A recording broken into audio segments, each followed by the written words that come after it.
Welcome, everyone. It's the cryptolark. I'm very excited to have on today Erik Voorhees of Shapeshift.com. Erik, how's it going? It's going very well. Thanks for having me on the show. Thanks for coming on. Now, for anyone who doesn't know, Erik's an absolute OG in the crypto space. He's been in crypto for a very, very long time. So, really excited to have him on to share some of his insights into crypto, into Bitcoin. We're going to be talking about freedom and fiat and regulations and all kinds of fun stuff. So, a lot of value in this chat. So, I hope you stick around for the entire conversation today. Also, I did want to mention real quick as well. If you haven't tried out the Shapeshift service, there will be a link to that down below in the description. It is a zero commission trading service where you get to keep the custody of your crypto. So it's a self-custody crypto trading service with zero commission, which is totally awesome. So again, you can find that link in the description down below. That being said, though, this is not a sponsored video. Just super excited to have Erik on to share his insights into the crypto industry. So I think a great place, the Bitcoin mug, I love it. I love it. Now, I think a great place to start off is what got you into Bitcoin and then what kept you in Bitcoin over all these years? Well, what got me into it was a Facebook post. That's what made me see it. But what my background that caused me to actually be open-minded and interested in it was basically being interested in monetary economics and banking and money, and feeling like there wasn't really much to do about that whole mess. I understand the value of gold and how gold has been, a great form of money throughout history, but it's got a number of practical problems that I thought wouldn't necessarily bring it back into any popular usage. So when Bitcoin came around and I realized it could not be confiscated, could not be stopped, you could send money anywhere instantly and no one could prevent that. To me, that was just the coolest thing I'd ever come across. So I got real hooked, went down the rabbit hole real quickly. That was May of 2011. There you go. And it is a deep rabbit hole. And I think over this time, I think instead of, getting out of the rabbit hole, you just go deeper and deeper and deeper into the rabbit hole. The more that this new technology gets developed, I've certainly, in my years in crypto, just there's all these new innovations happening. It's impossible to keep up with everything going on, obviously, but wow, it's a very fast moving space. Yeah, it's very cool, and it's also not linear. It's branching. So all these different blockchains that exist now, many of them are different in fundamental ways than Bitcoin. A lot of what's happening is non-financial, and a lot of what's happening even in the financial world is getting broader and more diverse. So yeah, I constantly feel like I don't know enough about the industry, and I'm always hearing of new projects or new people or things that I should have heard about earlier. So it is exactly what you'd expect for an industry that is transforming the world. No single person should be able to keep up with all of it. I feel like we're going through one of those evolutionary explosion moments right now where there's just so much coming out all the time, so many new implementations of projects and ideas and new blockchains and all this kind of stuff. It's crazy. And I definitely respect people who just all they do is just buy and hold Bitcoin. It just keeps your life so much simpler than and all the other crazy stuff going on. But I do want to talk a little bit about Bitcoin here. So the Bitcoin halving, you've seen a couple of them come and go now. What do you think makes this Bitcoin halving different from the previous ones, if anything at all? I don't think anything's really different. I mean, the one that was different was the first one. So that would have been 2012, I think, and maybe 2013. That one, we were kind of worried that the whole chain would just stop. Like it had never done a halving before. That was an area where a bug could have been there, and so I was a little worried. I remember I was in Macau when it happened, and it was late at night, and we were walking around, all kind of nervous to see if the next block after the halving would occur, and it did, and it had, only 25 Bitcoin in it instead of 50, and the chain kept on working. So that was great. And ever since then, it hasn't really been too big of a deal. I think a lot of people make a big thing about it, and some people feel like because of the halving, the supply of Bitcoin is cut in half, and that's not quite right because the supply is whatever number of Bitcoin people are willing to sell. Miners with new coins is just one participant of that. So it certainly has an effect on supply, but it's not the only supply. It is a really fun kind of just ceremony and event for the whole ecosystem. Gives us something to get excited about. So, it's a date on the calendar we can all look forward to. It's like Christmas, but for Bitcoin. Yeah, last time it happened, Shapeshift was maybe a year old, and we went to the park here in Denver and we shot off moon rockets and just enjoyed a beautiful day in the park, you know. So I think Bitcoin was maybe $200 or $300 back then. So it really is a good way to demarcate the epochs in crypto's ascent. Yeah, very cool.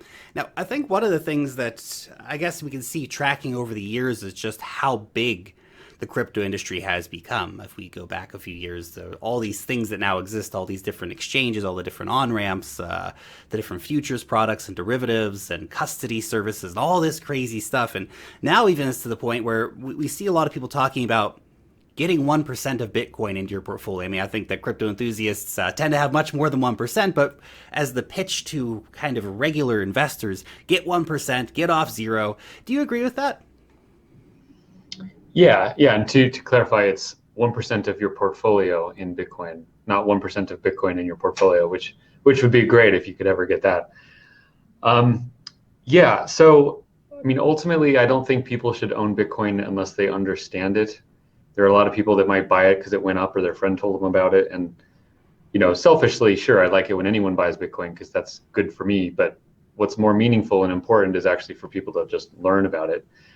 But of course, the best way for people to learn about it is when they already own some. So I've noticed like you can try to talk to someone for hours about Bitcoin and they might be a little bit interested, or you can give them like $10 of Bitcoin and then suddenly they will start paying attention and their mind will open and they will become fascinated with it. So yeah, Bitcoin's been around over a decade now, and for maybe 8 of the last 10 years has been the best performing asset in the world. So, and there's no reason to think that that stops anytime soon. So it's certainly still a very risky type of speculative investment, but to not even have 1% of your portfolio in the best performing asset of all time, and certainly of 8 of the last 10 years, seems a little imprudent. Those who are more into the financial world will often talk about diversification and having assets that are in your portfolio that are uncorrelated with the other assets, right? You don't want to only own a bunch of tech stocks because when they go down, they'll mostly be going down together. So you want to own different things in different industries so that your portfolio generally is more stable.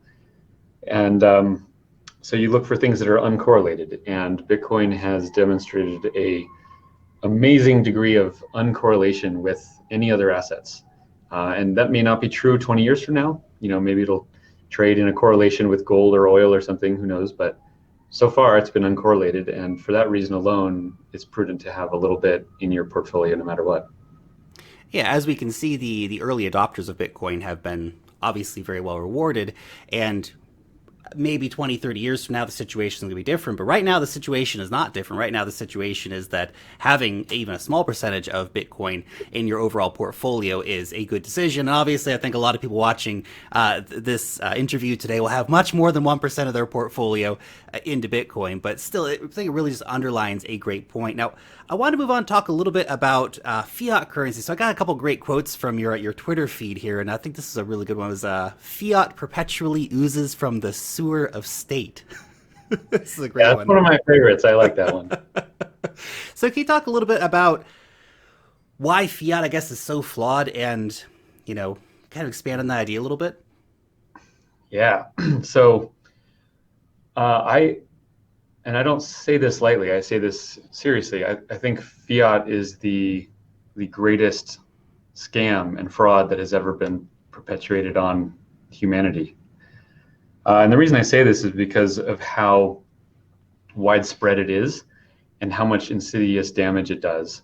And it's the kind of fraud that is allowed to continue because people don't realize the fraud. It just continues on and on. The fraud comes from the fact that basically a government or a group of people that take a monopoly on force and coercion basically give privilege to a made-up asset called, the U.S. dollar or the euro.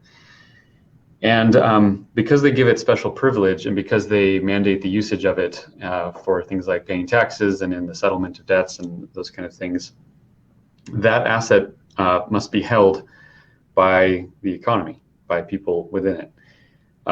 So both implicitly and explicitly, people have to use dollars in the US. They have to use euros in Europe. And because of that, the government, the people that mandate the usage of that thing, also have the ability to create it out of thin air and spend that newly created asset before it is circulated around the economy. So if you have the legal authority to print money, when you print it, the prices of the goods in the economy have not risen just because you magically printed the money. They rise iteratively over time as that money gets spent and moves around. So if you're the one that gets to print it, you are buying goods, and then basically as that money flows around, the prices of those goods rise. So this is generally called seigniorage, which is the wealth that you make by simply having the right to print money. So if it was an open market and companies just did this and created their own monies and could print it, and you could choose which monies to use or not, I wouldn't call that a scam, because if you didn't want to use that money, you wouldn't have to. The scam comes from the fact that you're forced to use fiat generally, and only a certain group of people has the right to basically steal the value of that money from you. So I think 10 or 20 years from now, people will see that as a scam. I think Bitcoin's greatest gift to the world is to highlight that scam and to provide an actual solution or alternative for it. But 99.9% of the world doesn't really realize that that's a scam. It just continues. So that's the major problem with fiat. There's others, but that's the core that bothers me the most.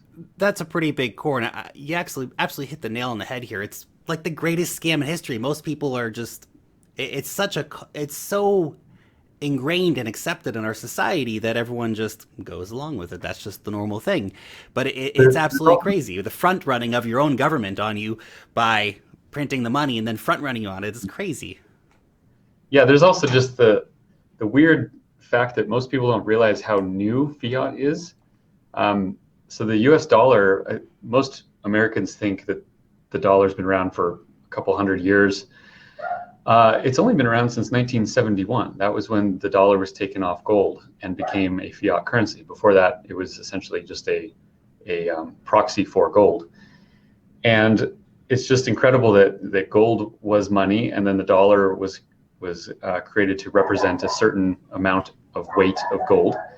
And then in 1971, Nixon was like, well, I understand that we owe all this gold, all these dollars to people. We're just going to not attach it to gold anymore, and we'll still owe you the dollars, but it doesn't mean anything in terms of gold. Obviously, that's just the default and a fraud. You're like, no one could do that if they weren't the government. And somehow it worked, and no one was the wiser. Most people just let that happen because they trust in government and they trust in their politicians. It's profoundly disturbing that kind of thing can happen, but it did. And so for 45 years, we've been stuck with fiat, and now finally with Bitcoin, we have a good alternative to get away from it. Trust in the state is a often very misplaced trust in the long run, and I think that you see the dollar and the euro, they present themselves as stronger fiat currencies, whatever that actually means. But if you look at places like Argentina and other places that have had banking crises and fiat crises, whether it be Greece, and they're on the euro, but they still had a very serious banking crisis in Greece and Cyprus and all these different places. I think people who live in those places really, really know and understand the value of something like Bitcoin. And there's going to be a big wake-up call, I feel, for people stuck in the more major fiat currencies. It's this false sense of security. Oh, we're in the dollar, or we're in the euro, or in the pound, everything's fine. And then they're going to wake up one day, much like the Argentinians did, or someone else, and go, actually, things aren't fine anymore. Yeah. And who knows how long that will take. But what's nice is that in Bitcoin, you don't have to wait for a vote in order to change your own life. Anyone who understands Bitcoin can use that, can flee to that out of fiat. And it's very elegant, I think, that once you become aware of money and why certain monies are better than others, you don't need anyone else's permission to just switch. And so that's what allows this sort of organic growth of Bitcoin over time. It's amazing to see how many people know about it now. Like when I got involved I could walk down the street in 2011 and ask 20 people if they had heard of Bitcoin. All 20 of them would definitely have said no, that they had never even heard of it. Now, if I walk down the street and ask 20 people if they'd heard of Bitcoin, probably in the US, in any urban area, probably 10 to 15 of the 20 would have heard of it, and a few of them might own some. So that's a huge improvement from a decade ago, and I think that continues as people kind of wake up to this stuff. Yeah, the mainstream awareness of Bitcoin has really gone through the roof. You see it being talked about on television regularly and in the news. And obviously the coverage isn't always good. You still see a lot of the price is going up, you have to buy now kind of stuff, or just, Bitcoin's a Yeah. giant scam. There's still a lot of people who think that Bitcoin is a scam for one reason or another, unfortunately. But Yeah, and then they pull out the fiat in their pocket, and they don't seem to have any awareness of what that scam is all about. it's crazy. It's crazy. The cognitive dissonance that we have as a society, think that these pieces of paper, we all just agreed there was something because the states told us that there was something. If you don't use it, then you'll be punished by the state, which is pretty crazy. Pretty crazy. Yeah. I feel like sometimes people almost fear freedom, fear the freedom of, having money and stuff like this. And they just kind of run to that warm embrace of Big Brother who tells them it's all going to be okay. People, I think what it is isn't so much that they fear freedom, but they do not understand or are not convinced that order can happen without a centralized source of the order. So people often don't understand how markets work because no one's in charge, and they would much rather have the government be in charge of something because then they feel like there's a leader who's responsible for the order. And so understanding how spontaneous order happens, not just sometimes, but it happens all around us, it is constantly occurring. Everything in nature is spontaneous order. Language is spontaneous order. Mathematics, most things that humans interact with is spontaneous. There was no central party that set it up and mandates it. Money can and should be the same way. Markets can and should be the same way. But when there's no leader, it makes people uncomfortable, and so they will often give up a better system because they feel more comfortable with the leader. And I don't really know how to solve that. So I think that's as old as time for humans. Unfortunately, it's a hard habit to break. It is. I think it's ingrained in humans through our evolution to desire a leader in that way. I think it's generally where religion comes from as well, that kind of centralized order from the top down. And so I don't know that will ever change, but at least for anyone who doesn't want to think that way, they don't need to. I think that's the great thing about Bitcoin. We're finally getting these opportunities to express ourselves in terms of finance, right? I think there's another great quote from you. There should be about as much monetary policy as there is language policy. Both money and language are complex, necessary, organic creations of society. They're too important, too personal, and too dynamic to exist under a monopoly. And of course, right now what we have is a monopoly of fiat, right? And I think that's the exciting thing about the rise of cryptocurrencies is that the monopoly is slowly being eroded around the edges at first, but more over time. Yeah, well, imagine if we didn't have language, and people got together, and obviously they wouldn't really be able to communicate about this, but just hypothetically, they realized that language was needed. And they would probably want to put the government in charge of that because it needs to have structure and it needs to have meaning. And if everyone just makes up words, how will we know what to say? Where does that order come from? So it would be put in the hands of government. Now, at the same time, we all realize that language works really well. It has all sorts of problems, but it works great. And it evolved organically in a decentralized way. And I don't think anyone today would wish that we had a government agency that mandated and controlled all language. That would be horrible and terrifying. And yet they want to do the same thing with money. They want the Federal Reserve to control money. And money is at least as important as language.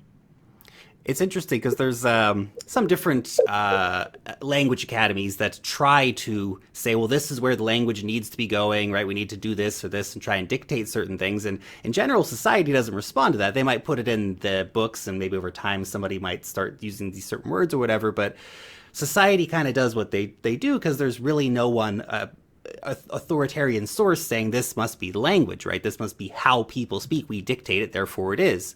Whereas Hmm. with the creation of money, the government's really got this stranglehold on it over the last couple hundred years, and pushed it in a certain direction. But thankfully, we're getting the technological tools to liberate ourselves from that tyranny of fiat.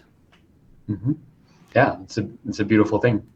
Now, I want to move on to talking a little bit about regulations here. So recently, we've seen the SEC Commissioner Hester Pierce. She came out and proposed a 3-year safe harbor period for crypto token sales. So that, on the face of it, sounds kind of like a good thing. But then on the flip side, we have the FATF and their whole travel rule thing that they're bringing forward. So what are you kind of feeling right now on the U.S. regulatory scene? What are they getting right and what are they getting wrong? Yeah, well, I guess I'll start with the good. Back in 2011, 2012, many of us were very worried that the government would simply try to outlaw Bitcoin entirely. And obviously, they can't stop it, but they could seriously impede it and cause its growth to be much slower.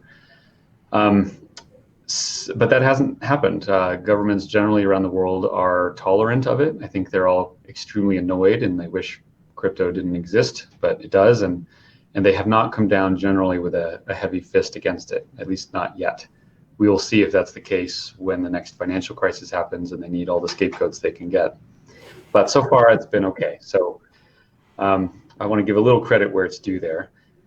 The problems, I think, in the US have largely been related to sort of two areas. One is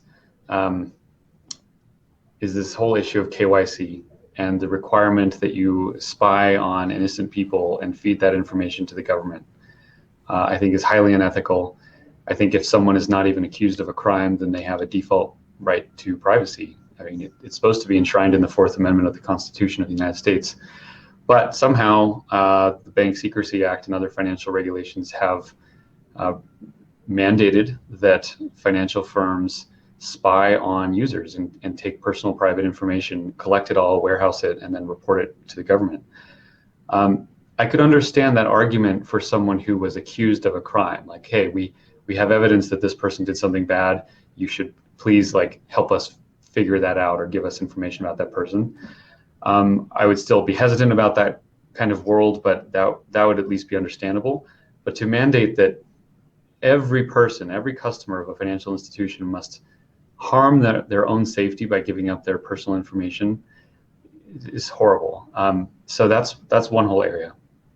The other area is in the securities regulation, and crypto has done a really fascinating thing, which is that it blurs a lot of lines which were clear. So, and this started, with Bitcoin when people were saying, okay, is it money? Is it a commodity? And no one could quite figure it out. And in reality, it just doesn't fit into these buckets. It kind of depends on how you're using it. It's a both and kind of thing. Um, so that's been even furthered, as Ethereum came out and as people started making all these tokens. The tokens can do all sorts of amazing things, and they often themselves blur the line. And so no one really knows where the line is for what kinds of tokens are considered securities or not. There are some that clearly are. There are some that are clearly not. And then most of them are sort of in this weird gray area and no one knows. The SEC has implied that it's clear. They say it's clear, but they do not have a list. They have never created a list. If you talk to any reputable law firm and ask for a list of the top 100 cryptos and which one is a security and which one isn't, they will not be able to give you that list. Or if they do, you'll get an entirely different list from another law firm. So that ambiguity is really damaging to the industry because entrepreneurs that are trying to experiment with this stuff don't know where that line is. And at minimum, that means they're spending hundreds of thousands of dollars on legal review, and the legal review never gives them a conclusive answer. I mean, we at Shapeshift, we've spent literally millions of dollars looking at securities regulations. And that is millions of dollars that has not gone to anything productive, not gone to building something useful for customers, not gone to making systems more secure. There are so many appropriate productive uses of millions of dollars. Spending it on legal bills to read the tea leaves of the SEC is not one of them. So that's a big problem, and I don't think that is solved anytime soon. Hester Pierce on the SEC, she seems to be the most reasonable of the group. She's clearly of the opinion that the SEC has been harmful, I think, to to this ecosystem, and she would like to see that change. So I wouldn't say I necessarily support her or her ideas, because most of them still require, massive surveillance of innocent people. But compared to the rest of the commissioners, she's definitely the best, and I do appreciate that she's been open and willing to engage and talk with the community in an actually collaborative way versus I'm here to throw you all in prison kind of tone that most people in government seem to have. People in government, man. It's crazy when you hear some of the things that come out of politicians' mouths and stuff like this. It's a whole other story for a different day. But I wanted to follow up with you a little bit on the topic of KYC, because I know this is something that hit Shapeshift really, really hard. Was when Shapeshift implemented KYC. I think it was that last year sometime, or was it late 2018? I can't remember exactly. Early fall 2018. Yep, there you go. So that was a very tough situation for, I think, Shapeshift, because people had really enjoyed this, not using KYC on Shapeshift. So how did you kind of, I guess, handle that when you took it to your customers and said, hey guys, we got to do this thing, and and how did your customers react to that, and sort of how is that that necessity to put KYC on top of your business hurt your business over time? Yeah, well, first of all, it was many months of investigating whether we would need to do that or not, because we didn't want to, and because we were crypto only, and because we were non-custodial. When we started, it was definitely not clear whether that was a legal requirement or not, and we got legal opinion that it was not, or that it was at least a defensible position. As we got bigger into late 2017, early 2018, we started taking it very seriously because the legal risk was getting massive, and we had 100 employees and customers all over the world, and it was just something we had to take really seriously. And so we tried everything we could to figure out what these laws were, how to get around them in legal ways, which things we could do to reduce risks, and long story short, came to the conclusion that we would have to implement KYC, which was horrible. I mean, it was like worst year of my life, and a really dark time to figure out, should I just shut down the whole business and close it down because I don't want to implement KYC? I seriously considered that, and ultimately I came to the conclusion that wouldn't help anyone, that wasn't building anything for anyone, and so I decided not to do that. And that once we moved into a KYC regime, I would actually be able to speak out a little more openly about it, because since we have removed that legal risk, I can be a little more public about speaking out about how wrong it is and how unethical it is, and I can actually be there advocating for something else. But yeah, it was really a difficult thing, and obviously our customers hated it. Our partners dropped us because they didn't want their customers to have to deal with that. So we lost the vast majority of our business and volume by doing it, and customers and partners just went with competitors that weren't implementing KYC.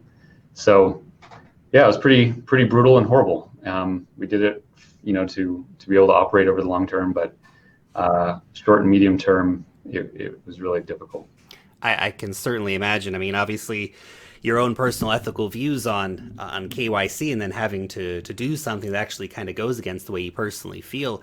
It makes me think of an interesting thought, though.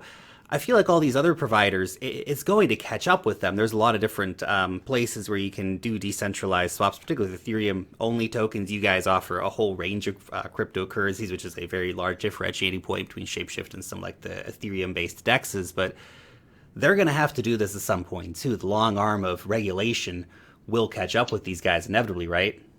We've seen IDEX, for example, now requires KYC. It's not even the decentralized ones. There are some very prominent centralized exchanges that do not require KYC. They all have different strategies and different risk tolerances, and the way they view something one year might be different than how they view it later. It's unknown. I mean, part of the strength of this industry is that it's made of different people with different beliefs and located in different areas of the world, trying different things with different risk tolerances and different advice. So we will be able to look back and see, did Shapeshift make a good decision in what it did, strategically, or was that really stupid and it that was the worst move it ever made? I won't know that for another few years probably. But we got to just kind of play the hand that's in front of us. That's it. That's it. And I think there was a case very recently, which I think really underlines the obligation that's being put on the software developers, the platform operators, and different things like this. The software developer who made Helix, which was a Bitcoin mixer, he's been arrested. He faces up to 30 years in prison for the software that he developed and another party then used, which is crazy for a lot of reasons. And hey, look, maybe that'll be thrown out by the judges eventually. But the fact that he was arrested and that he does potentially face a very long prison sentence, I think is a very stark wake-up call to a lot of people in the industry, that they're taking it very seriously, that if the service that you offer or the software that you offer is somehow involved in crimes that someone finds somewhere, then you may be liable for that.